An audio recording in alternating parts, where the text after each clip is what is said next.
Ito po mga ka-idol, si Makmak ng Manokan. Ito po, magpakita ang dilas na. Preparation po ito sa sa provincial meet bukas mga ka-idol. Abang-abang po tayo mga ka-idol.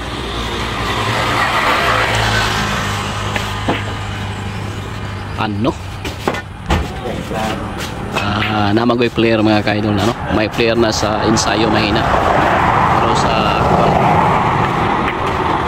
ito na naman si Ethan packeting ha. Tingnan po natin yung packeting ng batang ito mga ka-idol. Ibang klase talaga ang batang ito. Dapat sana mapasali ito sa mga batang tirador.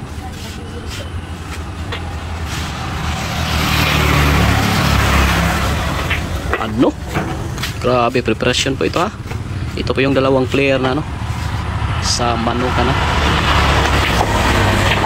naghahanda para bukas. Laban nila bukas mga ka-idol ha.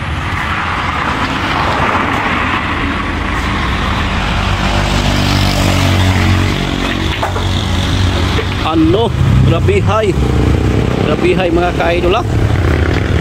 Parang grabe, ibang klase talaga si Ethan ha. Sana bukas papalarin ko ito si Ethan packeting.